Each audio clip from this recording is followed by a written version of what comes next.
Powered by the Inside the Birds podcast. Now, live from inside the Matt Black Kia Studios. This is Football at 4. Football at 4 is powered by the Inside the Birds podcast. And it is brought to you by the Gallery Bar, Book, and Games at Ocean Casino, where we are today. Cheers your favorite drinks while cheering on your favorite team. Go to the Gallery at Ocean. Go for the win. For more information, visit theoceanac.com. All right, let's bring Jeff Mosher in from InsideTheBirds.com and the Inside the Birds podcast.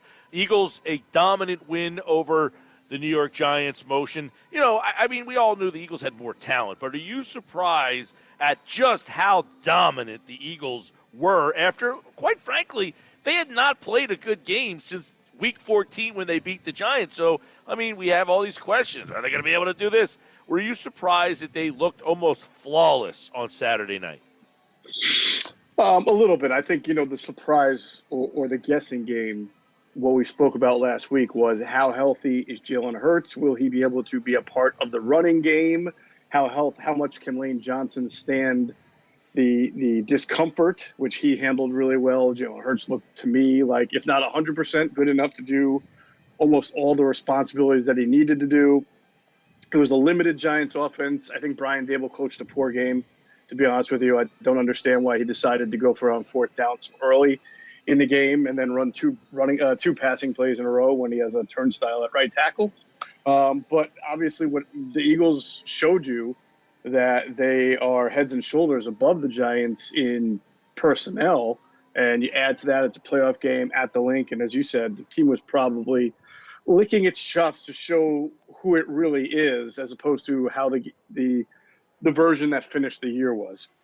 I thought one of the big factors in the game was the Eagles' interior line. I mean, Kelsey, Dickerson, Seumalo, I thought they really set the tone for the game, and that, propelled them to 268 yards rushing. There's a lot of times when we look at a game and it's skill players or even like the tackles, but the interior of the line really set the tone.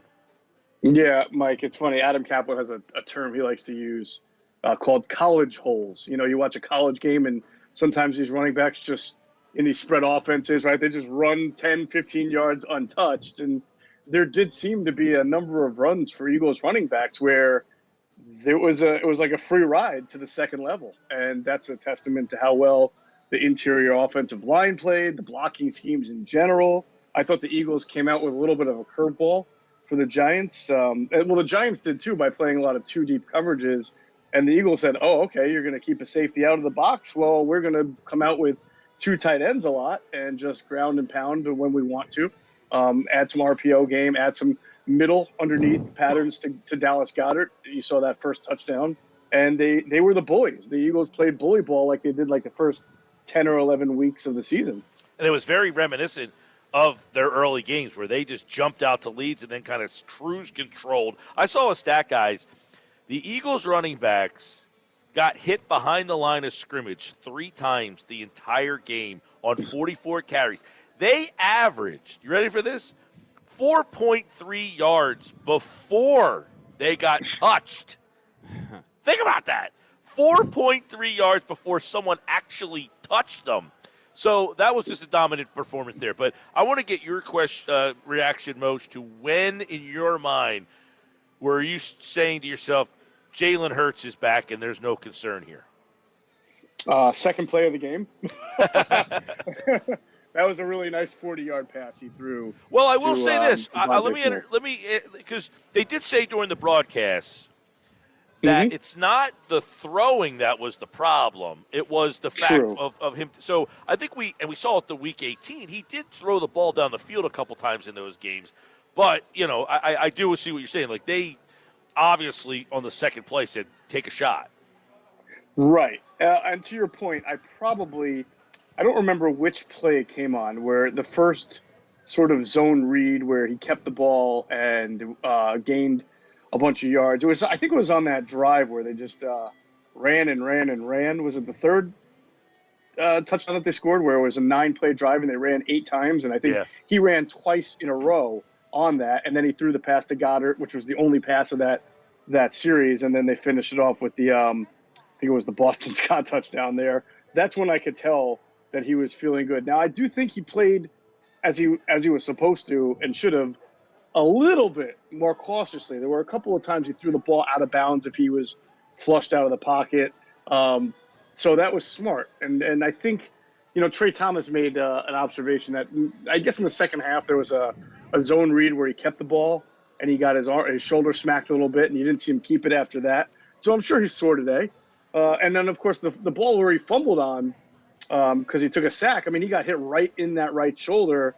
That caused the fumble, but it didn't seem to disrupt him too much going after that. So I have a feeling that just like next week, he's going to probably rest up for the next 2 days. It might be, they might take it easy on him a little bit in practice this week. I'm sure he'll be a full participant, but it seems like if you just give him the rest, he'll be good to go. Moshe, just to look ahead for a second with you, your thoughts on San Francisco and any of the challenges that they present to the Eagles on both sides of the ball for the Birds. What does Gannon have to do differently, and then flip side with the offense? Yeah, it's a fascinating question because these teams, Ryan, are somewhat mirror images. I mean, if you look at them, I'm not sure there's any other team that can say they have an equal level of skill position talent as the Eagles, as the 49ers do. I mean, they can go toe-to-toe because they've got Debo, they've got Ayuk, they've got Kittle, they've got McCaffrey. And then the quarterback is obviously not playing at an MVP level, but they don't turn the ball over. They're so well orchestrated. And the Eagles, when they win games, it's usually, especially in those first 10 or 11 weeks, because they win either time of possession or turnover battle. But now they're this is like that Spider-Man pointing at Spider-Man meme because I don't know if anybody's as good as time of possession as the 49ers are, and they don't turn the ball over a whole lot. So when you see that, you kind of see teams that can both dominate time of possession or control long drives the way the Eagles and 49ers are. It makes me think that it's going to be, it's not going to be a low-scoring game, but I don't think it's going to be a high-scoring game either. I think, one team might get into the upper 20s and one team might get into the lower to the mid-20s because I don't think you're going to see a ton of shot plays from either team. So it's a great matchup. Both have really good pass rushes. Both have good offensive lines. And it's kind of hard to call right now. I saw it's like it's like a 2.5-point favorite, which 2.5 is like the new 3. Yeah, it's like depending the new where 3 you look. in the NFL. It opened at 1.5, quickly got bet to 2.5. But for me, Moshe, how do you make Brock Purdy beat you, right? Because that's how I'm looking at it, man. And maybe I'm just a little bit extreme with this opinion. I just think he's, I don't know if overrated's fair, but there's a lot of Brock Purdy love and support out there. Cool story. Happy for him. If I'm not an Eagles fan, if he's not playing the Eagles, that's great for him. I watched that game yesterday, and I am very unimpressed. And I thought he was very average, and they have a ton of weapons on that offense. And he just plays point guard. But how does Gannon dial up pressure and say, Purdy, if you beat us, we shake your hand? So I watched the game, and I thought there were obviously times, like you're pointing out, that he made.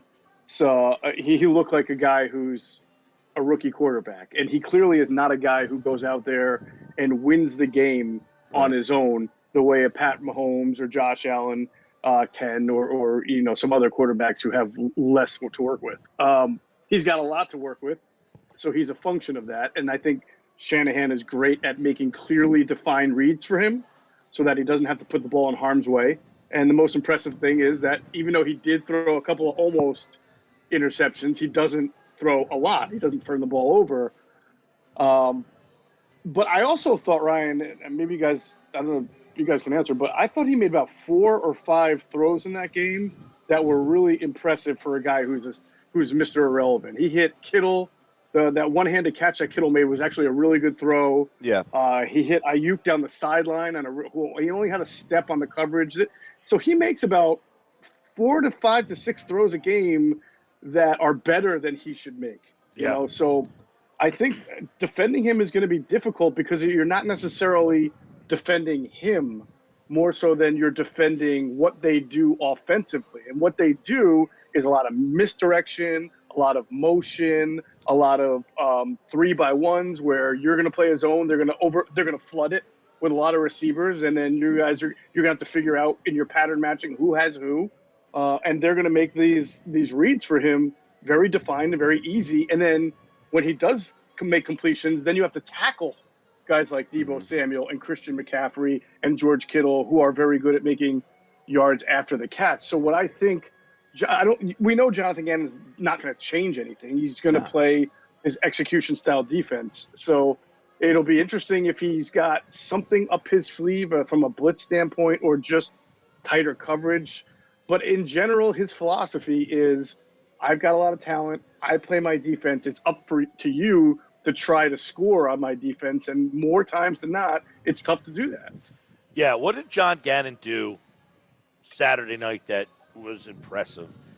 He's a guy that gets a lot of slack, but it was tough to be critical of him on Saturday night. But what did he do? Anything different? Did he do something that he normally doesn't do in the game? I don't think he did anything that I haven't seen before. I do think his corners played a little tighter prior to the snap. I'm waiting for the All-22 to come out to see if I'm right on that. But in fairness, I'm not going to give him credit for that, because those Giants receivers you should play up on. You shouldn't be afraid of getting beat over the top by Hodgins or Richie James. Now, Slayton can beat you over the top, and I'll be interested to see the All-22. He might have been the one guy that saw a little bit more cushion than the others. The James Bradbury pick came on a blitz, a C.J. Gardner-Johnson blitz. So for those who say Jonathan Gannon doesn't blitz enough, there was a blitz there that clearly worked. It hurried up the quarterback and caused a turnover. And there was some good stunting up front. On that first Giants possession, it's 3rd and 3. For whatever reason, the Giants are trying to pass, and then Hassan Reddick gets a sack because he abused Evan Neal. Then they go for it on 4th down, and instead of running the same sort of scheme, they ran a stunt up front, and that had Reddick come up the middle and nail the quarterback, Daniel Jones. So it was nice to see. It's not like they just lined it up and played the same exact way. They brought a little bit of a line game in there. Yeah, but again, like you go through their season, they've done that all year. Yeah, one of the big factors, though, of why you were successful, because Reddick absolutely owned Evan Neal. I don't know that that's the same result Saturday night, or Sunday afternoon, I guess I should say. Yeah, no, it's not, which is why I tend to think both teams are going to fare well at least being able to move the ball, to throw the ball. To really answer your question from before, Ryan, I would be a little bit – I would be concerned about George Kittle and McCaffrey in the passing game as far as getting stuff underneath. And just – again, I don't think either of these guys is going to beat them for big explosive plays. But as Washington showed the first time for the Eagles' first loss, you don't have to have explosive plays. You have to just be efficient. And if you have a good enough defense to hold the Eagles down and you're efficient with your own offense, then you can hang with the Eagles. Yeah. Those are guys who can move the chains on 3rd and 3, 3rd and 4, 3rd and 5 to keep refreshing the set of downs.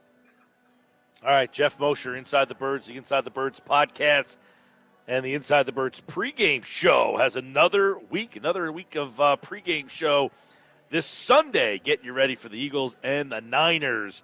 And, of course, Moshe is back on Friday. We'll get his breakdown and thoughts on Eagles-Niners a little bit more in depth. The Eagles will play the San Francisco 49ers. They're in the NFC Championship game for the 8th time since the last time the Cowboys have made the NFC Championship game, which is the most in the NFC. All right, Moshe, appreciate it, man. All right, guys, have a good one.